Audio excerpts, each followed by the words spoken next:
Welcome to the Family Beacon podcast from Minnesota Family Council with hosts Grace Evans and Moses Brattrud. Stay informed on the top stories on life, family, and religious freedom. Get the facts, stand for truth. Hello Everyone, I'm Grace Evans. I'm here with Moses Brattrud. Welcome back to the Family Beacon podcast. We're so excited to be here today. We're going to be talking about something that is probably on everyone's minds. We're going to be talking about the vaccination mandates. We have a lot of thoughts on it.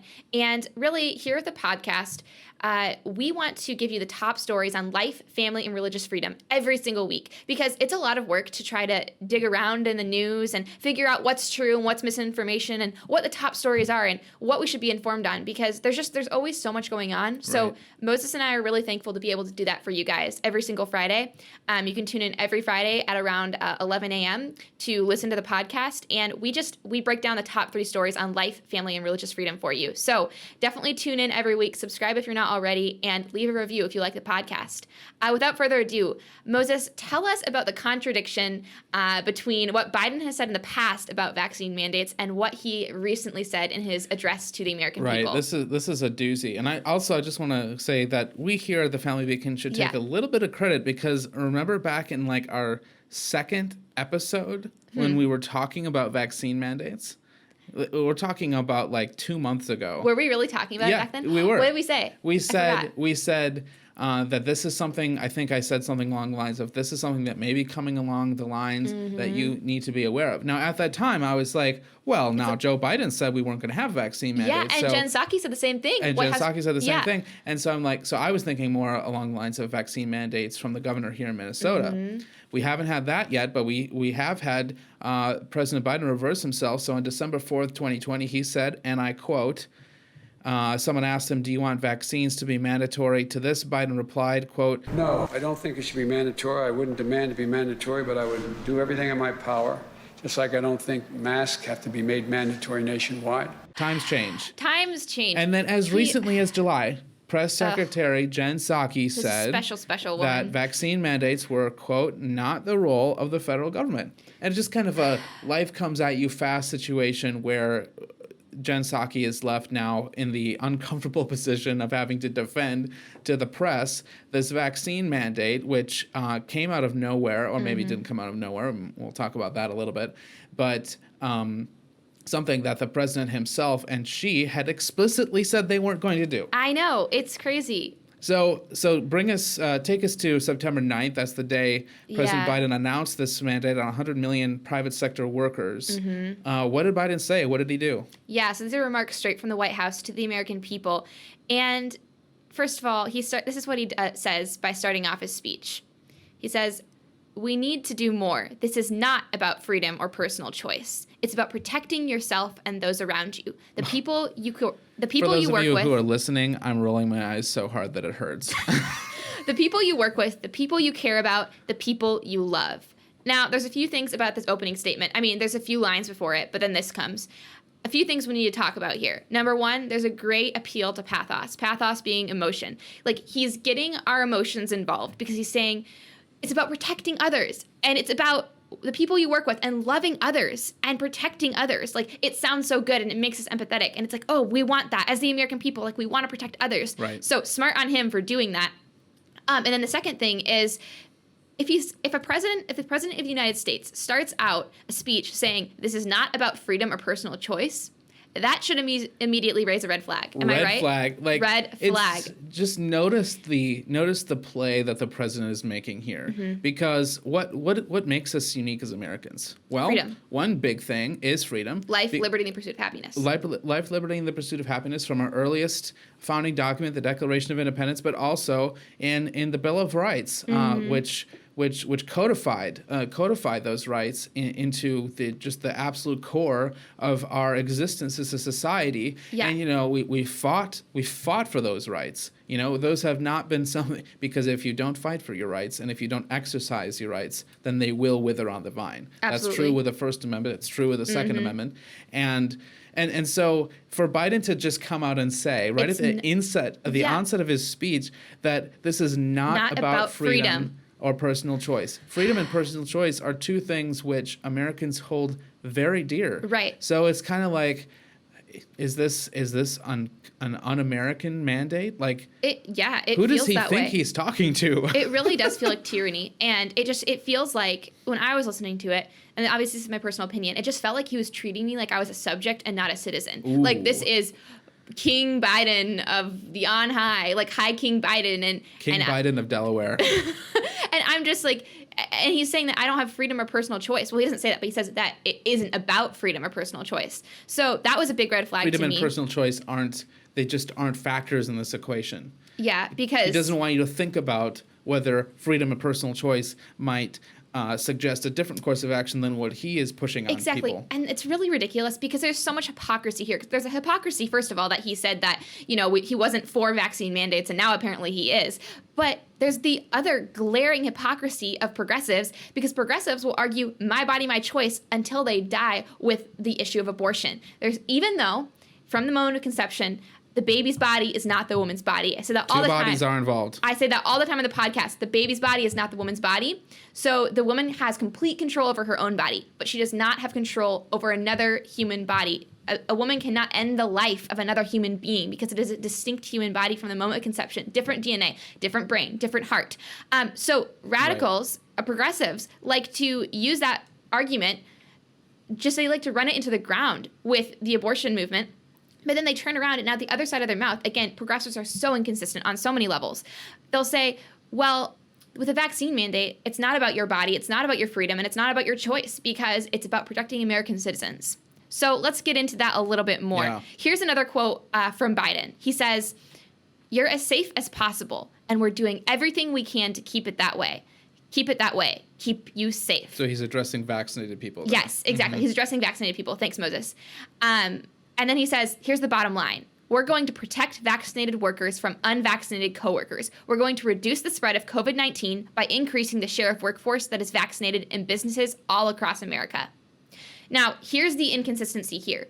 He's saying, on one hand, you all that are vaccinated, you're safe. You're as safe as you possibly can be. And we're going to keep you safe because the vaccine works. And we're not here to comment on, like, the efficacy of the vaccine, whether it works or whether it doesn't work. We're not here to comment on that. People need to make their own decisions. People can make their own decisions about that. What we're here to comment on is the president of the United States being inconsistent because he's saying the vaccine works. And then on the other hand, he's saying, but you should be afraid of the unvaccinated. So what is he doing here? He's pitting us against each other. Moses and I have different opinions on the vaccine, and there's people I'm friends with that are vaccinated and people that I'm friends with that aren't vaccinated. Right. But he's pitting one whole group of the American people against another whole group, the vaccinated versus the unvaccinated. Remember when President Biden was supposed to be the president who would bring unity after 4 years of division? Exactly. And what is he doing? He's bringing, it was such a divisive speech, insanely divisive. And it's just, here's the bottom line. Here's my take on it. It seems like political maneuvering. I mean, most White House speeches are political maneuvering, but it seems to me like Biden is trying to shift the blame and all the focus off of himself because of his massive foreign policy failure in Afghanistan. Yeah. So not the failure that, we had to end the war in Afghanistan. We're not commenting on that. That needed to happen at some point. But the way he did it, the failure that there are still Americans on the ground in Afghanistan who can't get out. There are, I think I heard 2,000 green card holders on the ground in Afghanistan. Absolutely horrible. So massive failure, biggest failure of his presidency thus far, and he's failed in a lot of ways. So he's shifting the blame, it seems to me, from himself onto the American people. It's meant to be a distraction. He's like, you selfish unvaccinated Americans, if y'all had gotten vaccinated, then I would have had more brain space to pay attention to Afghanistan, and then things wouldn't have gone as poorly as they It's just, it really is ridiculous because the American people are not the problem here. The unvaccinated are not the problem because if the vaccine works, like Biden claims, and again, we're not commenting on that, but if it works, by that logic, you shouldn't be afraid of the unvaccinated. Anyways, I don't want to belabor that point. If the vaccines protect us, then why did the vaccinated need to be protected from the unvaccinated? Exactly. It just doesn't, we know that the vaccines are not even claimed to be 100% effective, but even if they're 80% effective, then that is a huge level of protection that vaccinated people have for being seriously ill with COVID, according to the statistics that we're seeing. So if that's true, if that's even partly true, then why is he pushing 100 million people? And that's what this affects. I want to talk about that a little bit. It really is about control at the end of the day. Because if you can keep the American people in this sense of fear, and if you can keep them afraid, then you can control them. And that's why this whole, in my opinion, this whole COVID thing has been so prolonged, because it is about control. And I'm not saying that the pandemic was manufactured. Absolutely not. That's a conspiracy theory, and we're not about conspiracy theories. COVID pandemic was real. The COVID is a real thing, and it does kill people, unfortunately. However, the control and the fear mongering has just, I mean, it's 2021. It's September. It's not. How long are we going to be in this bunker mindset? Right. The state of the world is ending. How long are we going to lock everything down? It seems to me, and we're getting off script a little bit here, because we're not public health officials. Everyone needs to make their own decision, but it does seem like it seems like we need to rip the Band-Aid off. And there are many countries in Europe who have already just taken off every COVID restriction that they had on the books. Some of those countries have higher vaccination rates than the U.S. Some of them have lower vaccination rates. And the reason they're doing that is so that the economy can come back to full strength, so that people don't have to live in this culture of fear anymore. And yet in the U.S., this doubling down. I mean, we just saw the United Kingdom. They were going to have a vaccine passport type of thing, and they were like, nope, we're not going to do that. And yet now we in the U.S., which is supposed to be the freest country on earth, President Biden is doubling down on vaccine mandates, saying that if you work for a company with 100 or more employees, and that we're talking mostly about private sector employers here, that you need to get vaccinated. No ifs, ands, or buts. No religious exemptions. Well. And now I should say caveat. I'll talk about how this is going to be enforced in a second. But it's just such an interesting, different approach from what other countries are taking. Yeah, and I do agree with Grace. I want to be cautious about is this some kind of conspiracy to overthrow our democracy? Right. We're not. No, I don't think theorists. so. But I think I do think it is about control. I'm just going to say that. So I want to talk about how this is going to be enforced. I want to speak to people, give information to people who feel scared about this, feel that your job may be threatened. So if you are not vaccinated, or even if you are vaccinated but don't choose to share that information with your employer, then is this going to affect you? So this is going to be for employers who have more than 100 people on staff. And what we're going to see is that this is going to be, enforcement of this is going to be put with one federal agency, OSHA, Occupational Safety and Health Administration. And so they're gonna write a policy in the coming weeks. And so leaving us in the interim to just, we really don't know what's going to be in that policy. Of course, all the big companies are just jumping over themselves to say how great this is. Interestingly, some of the unions are not as certain that this is a good idea. Big business is always interested in getting in bed with whoever is in charge, and we're seeing that now. So we're going to see this, and it's going to be really interesting to see how this federal agency, which is not really that big, they have fewer than 1,000 inspectors on staff, and those inspectors are supposed to be checking every employer around the country. Business in every single state. Right. I said 100 million. Okay, so the number supposedly is that this could affect 80 million people who are employed by these businesses. And if they fail to comply, then the businesses will be fined up to $14,000 per violation. And isn't that like per week? Like each employee isn't either fully vaccinated or it doesn't get tested for COVID? I think that's right. So is that right? That's right. Okay. So it's either and that is a crucial point. Yeah, we should talk about that. If you don't want to get the vaccine, you probably no one is going to hold you down and force it into your arm. What they are going to do under this mandate is that you will have to have a weekly COVID test, right, which the company may provide, or you may have to pay for out of pocket. And the company has to provide documentation so that they can't get sued, or you can't get sued. Right. Would the company be sued, or would it be the private citizen? The company will be sued, and that's how Biden is able to do this through because it's through existing regulations that are on employers that they have to abide by through the Occupational Safety and Health Administration. Now we know that there are people who are losing their job because they're unvaccinated, especially in the healthcare space. And people that are quitting too. People who are quitting. We heard about a hospital in New York State that isn't able to deliver babies right now because so many of their staff in the obstetrics ward have quit. Wow. And that's just like, so our hospitals are in a tough place right now, and instead of supporting them, we're putting mandates on them. And that wasn't the federal or state government, that was the employer that did that.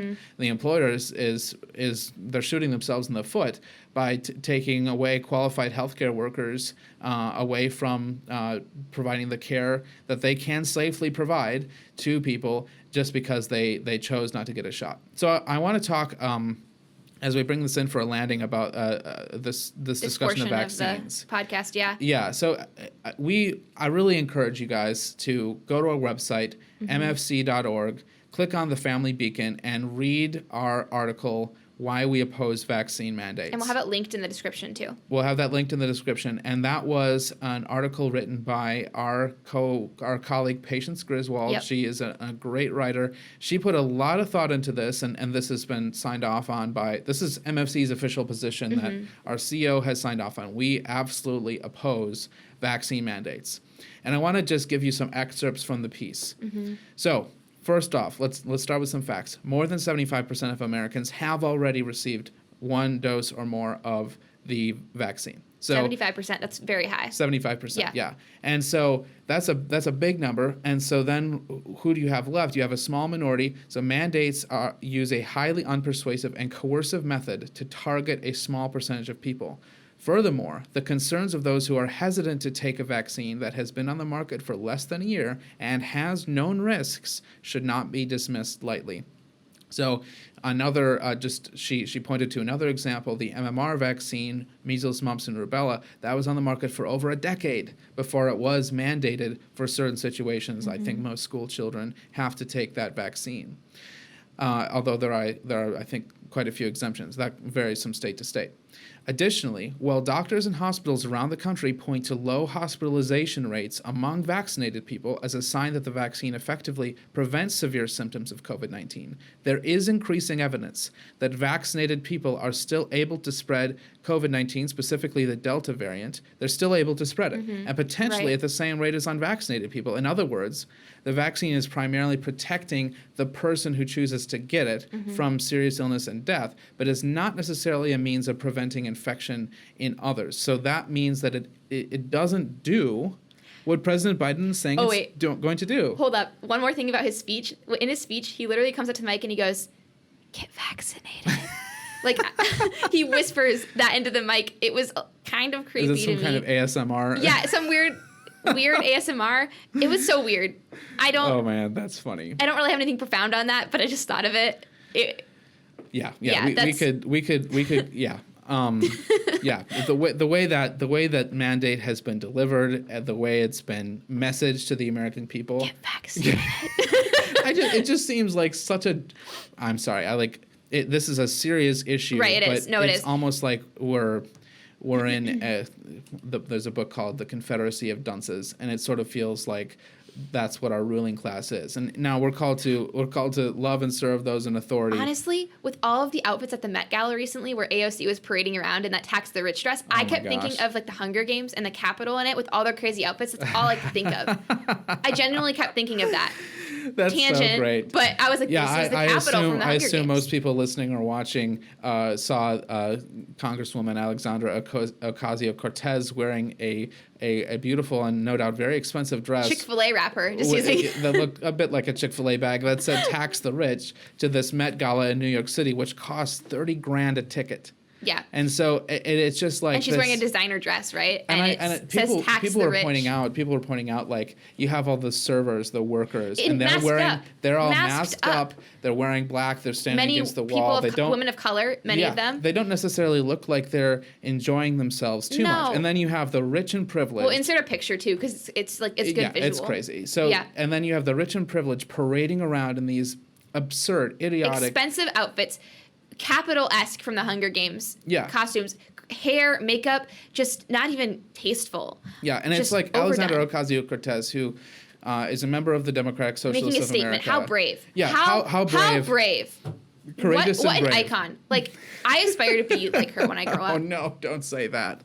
Don't jinx your own my own brand. your own stellar future. Alexandra Ocasio-Cortez, I'm not casting aspersions on her personally. I'm not saying she's dumb. But I just have to point out the inconsistency that as a socialist, she's going to this room full of some of the richest people in the world, and she's wearing this dress not as some kind of protest statement, because she fits in very well.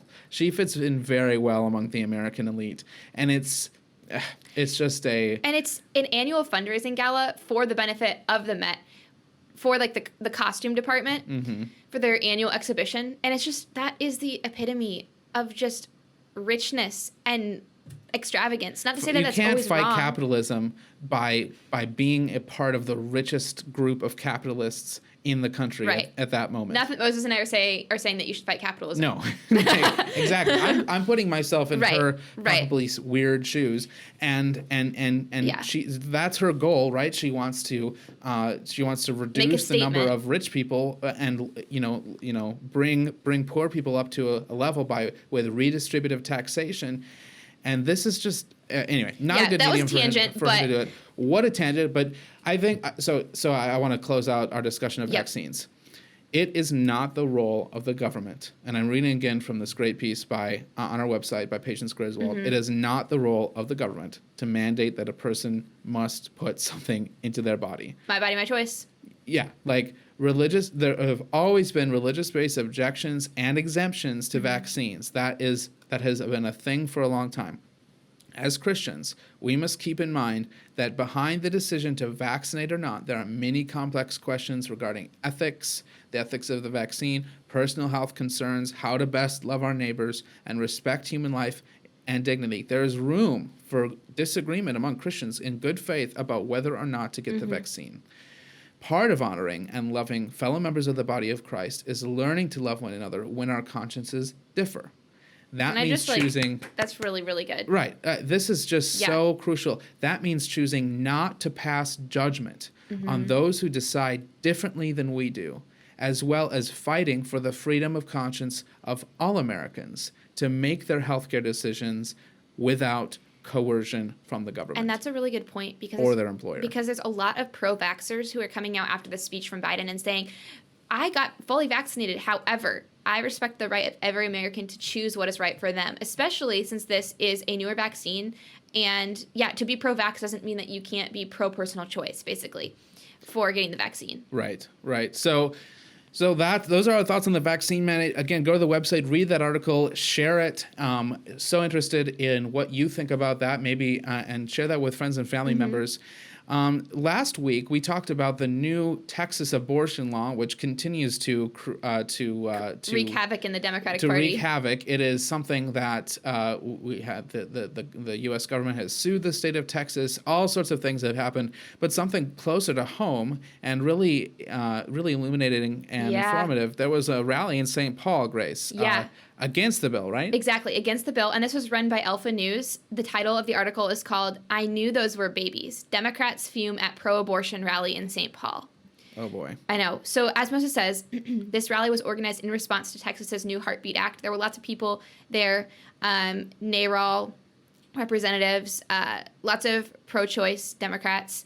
And this article is fairly short. Including our Lieutenant Governor, Peggy Flanagan. Yeah, it's sad to see, we're not talking about something happening here in Minnesota. We're talking something that's happening many states away. That state, Texas, is able and legally, they are in charge of their own business. And yet our Lieutenant Governor feels that she needs to speak on this. Yep, exactly. So I'm going to read you a quote. There's a few quotes in this article, and we're just going to break these down bit by bit. And we're doing this to raise awareness because this is, like Moses says, very close to home. Yes. This is happening at our capital here in St. Paul. So this is from State Senator Ann Johnson Stewart, and this is a quote from her. She says, "For years, I've been listening to those who would outlaw abortion talk about the sanctity of life, assuming that if people only understood the biology of pregnancy, they would all choose to become parents. For years, I have fumed at their hypocrisy surrounding pregnancy and birth control. I've watched them deny access to education and funding for contraception and healthcare, all while proclaiming to be pro-life." Wow. Now, here's the thing with this quote. She's making the assumption that you can choose to be a parent after a baby's already been conceived. That is not true. From the moment of conception, you are a parent whether you wanted to or not. You have created a being which starts out as a zygote and grows and grows and grows, that has unique genetic material that has never been seen on the face of the earth, and that is an individual person. We understand genetics now to the point where we can say that genetics have such a crucial role in making you who you are, and you have that not on week 6, but on day 1 of your existence. Your DNA is different just from day 1 from your mother. And just about 21 days after conception, the heartbeat begins to beat and the baby's organs start to develop. And after just about 8 weeks, the preborn baby's hands and feet are beginning to form. And at 9 weeks, the baby can suck her thumb and open her mouth and yawn and sigh. And this is a precious life. My wife and I are pregnant with our second baby, and I'm just getting so excited. And having a child and my wife being pregnant just makes me like any threat to any baby anywhere suddenly becomes so personal for me. And I bet. And it's so sick to see our elected officials standing up on a platform and spewing out things that are not true about abortion. They're spewing out this false narrative in support of baby murder. And I want to get to this quote here. Ann Johnson Stewart again says, "And you saw me stand and proclaim ownership over my own uterus." She's talking about when she spoke to other elected officials. Proclaim ownership over my uterus on the Senate floor and my knowledge. Thank you very much of how pregnancy works. And I knew that those babies were growing inside me. I don't need anybody to tell me how to make a decision about my own reproduction. Okay. Now, when I read that quote, honestly, it makes me so sad because this is becoming a more mainstream opinion. It used to be that progressives and pro-abortionists would argue that the baby isn't alive, or that it's not an actual baby. The fetus is just a clump of cells, it's tissue, which obviously is unscientific. But at least they're denying life. But here, now it's becoming more mainstream for people to affirm that life begins in the womb, and yet we know it's a baby, it's a life, and yet it's still fine to kill that life and to do away with that life. And it's so sad to me that people can affirm that scientific truth, right, and then completely go against morality. It's just cold-blooded. And I want to say, like, this is a quote where I'm a bit outraged, and so I thought this was the case, but I had to Google to make sure. This is Senator Ann Johnson Stewart. She was just elected last fall. She represents District 44 in the Minnesota Senate. That is Plymouth and much of the city of Minnetonka. So until recently, this was held by a Republican for a while. In the 2020 election, it flipped. And this is the type of and Senator Ann Johnson Stewart will be up for a re-election in the fall of 2023. Don't vote for her. Or the fall of 2022, excuse me. And I just want to say to people who might live in Plymouth and Minnetonka areas near there, your state senator has taken off the mask. She has revealed that she does not understand human biology while claiming to understand human biology. She understands human biology, and yet she doesn't understand basic human morality. No, excuse me, that's correct. She understands that what is in her womb, what is in her uterus is a baby growing inside her. And yet she still insists on, quote unquote, control over her own reproduction and uterus. Meaning abortion. Right. And if you know those are babies, then actually, Senator Stewart, you do need someone to tell you that you cannot make the decision to end the life of your preborn child. If you know that it is a distinct human being, you do need someone to tell you that, no, you can't murder your child. There is absolutely immoral. There is a place, the abortion debate is where the rights clash. The quote unquote right of a woman to privacy. That's what Roe v. Wade found.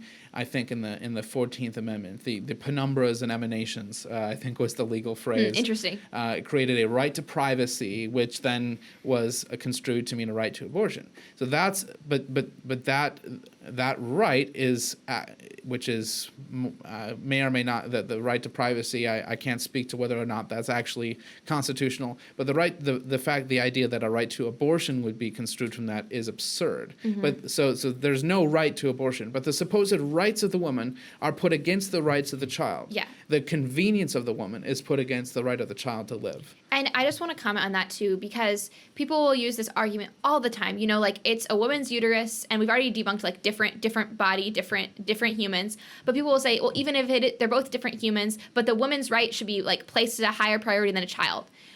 We have to remember that children are dependent from the moment of conception through usually age 18. But like when a child is born, when the child comes through the birth canal, the child is just as dependent on humans to be alive, to be sustained. If your child is born and a parent refused to burp a child, feed a child, change a child's diaper, that would be child abuse. Right. You would go to jail for killing your child and neglect. There's a reason that dads are forced to pay money for children if they don't choose to stay married or with the woman. Right, exactly. Until age 18, because parents have a duty to protect their children. And just this narrative that children are burdens and that women and parents should be able to choose if they want that child to be a burden or not by just killing them is so illogical and so inconsistent, because there's nothing about the birth canal that makes a child more human or more valuable or worthy of defending. Pro-lifers speak about the magic of the birth canal, the idea that a fetus at 40 weeks, a baby at 40 weeks, is as long as she is in the womb, is unhuman, basically a lump of cells, and then somehow comes out and has to be protected with all the force of the law. And as Grace said, if you neglect that child, if you don't feed that child, if you don't change that child's diapers, you can go to jail. You can have that kid taken away from you. Life is worthy of life. And how long, this is again the irony of my body, my choice. How long until we extend this twisted and sick logic to children outside the womb? Not long at all. I mean, there's already the Infant Born Alive Act. Is that what it's called? Or abortion survivors, Born Alive Act, I think that's what it's called. Democrats have consistently failed to pass a bill at the federal level that would make it a crime to kill a child who is born alive during the course of an abortion, because in some forms of some methods of abortion involve actually delivering the child preterm and ending its life as it comes out. And so the idea that, and this has happened, if the abortion fails, it's the idea that when the baby comes out and the abortion fails, you can still kill that child because you're attempting to abort it before it's born, which is absolutely sick. Absolutely sick, and yet, unfortunately, members of one party and maybe some members of the other party will not get together to make it a law to say that you cannot kill a baby who comes out of the womb alive, even if you're in the course of an abortion. Abortion survivors exist. Yes. Like, we're going to go to Pro-Life Action Ministries' I'm so excited. annual gala next week. I'm not sure with Melissa Ohden. With Melissa Ohden, and she's speaking there, and she survived an abortion. She's amazing. These people are out there. Okay. Yeah. We need to. I just want to wrap up quick. Yeah. So that's a very slippery slope, and we need to keep that in mind. But also, this is from Lieutenant Governor Peggy Flanagan. She says that she burst into tears when the Supreme Court decided to allow the Texas law to take effect. And then she also stated, "I am about to go mama bear on this whole place, on Texas." That is the final straw for me. Everything else is terrible. That is just repulsive.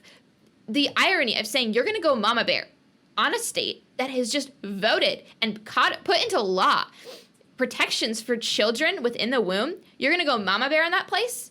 while proclaiming from the rooftops that you're pro-baby murder. There is nothing parental about that. What is the whole, like, what does it mean to be a mama bear? It means you protect your cubs. Absolutely. That's why mama bears are fierce, because they're fierce in protecting their cubs, their babies. And you know what moves me to tears? What moves me to tears is that there are children being murdered every single day in America, and not enough people are standing up against it. Right. Not enough people are standing to fight against it. The children are being dismembered limb by limb. That is what moves me to tears. What moves our Lieutenant Governor, Peggy Flanagan, to tears is when the Supreme Court decides to uphold the sanctity of human life. That is someone who represents us. Absolutely terrible. It's crazy. I wanted to tell you about one more thing that happened this week that is just another, like, what is going on. We had a I don't know if people watching or listening follow mixed martial arts. It's something that's really cool. I know people who are into it. It's a lot cooler than wrestling or boxing, in my personal opinion. However, on Friday there was a fight between a transgender woman, that is to say, a man who identifies as a woman, and a woman, and like. You do not have men fighting women. That the physical differences mean that in almost every case, men have such a big advantage that it just shouldn't happen. It's horrifying when it does, because like the MMA can be pretty brutal, but what happened in this fight was exceptionally brutal. This man who goes by Alana McLaughlin, although I think he was born Allen, won over a French woman fighter called Celine Provost. Now we can talk about whether women should be doing this at all. I mean, it's up to them, I suppose. But is this exercising your femininity? I let people decide that for themselves. I'm just asking the question. So this was the man won using a brutal chokehold, and wow. This sparked controversy online. There are people saying that the headline should actually be "Man cheats." Oh, look, this fighter's face just happens to have been blocked out of the shot of the male who has been allowed by MMA to win women's competition by claiming to be female. This is not sport. It's cheating and robbery. That's what one person said on Twitter. And then another person said, say this is equality. Go on, say it. Like, this is, it's just like, you know, in sport, you want to create some type of level playing field where no one has an unfair advantage. Like, everybody has natural advantage. Right, Usain Bolt is just a faster and better runner for various reasons than many of the people who've run against him. Or who run with him in the race. It's not an election. But in this case, you have someone who went through male puberty and, in fact, was a male member of the U.S. Army Special Forces until 2010. And the idea that person would ever be able to fairly fight a woman is a real Alice in Wonderland moment. It's a real like, how have we come to a cultural point where this is acceptable? And of course, most people don't accept this. Most people think this is craziness. Right. And yet we continue to see it. Nobody has been able to successfully be like, no, we're going to shut this down. We cannot have men competing as women, and boys competing as girls in athletics. This is the safety risks are just the start. It's unfair. Right. And we talk about this a lot on the podcast, but this is exactly what happens when you throw objective truth out the window. Right. When you start putting, when you start saying that truth can be whatever you believe it is or whatever you want it to be, this is exactly what happens. This is why our culture is broken. This is why our culture is so confused about what's right and what's wrong, what's up and what's down, that they think 2 + 2 = 5. It's... again, read 1984. I did have a debate about that with an atheist recently. Really? Did you? Yep, it was fun. Wow. I'll tell you. I'll tell the audience more about that another time. Okay, sounds good. Read 1984 if you haven't already. Excellent book. So applicable right now to what we're seeing. But this is the natural.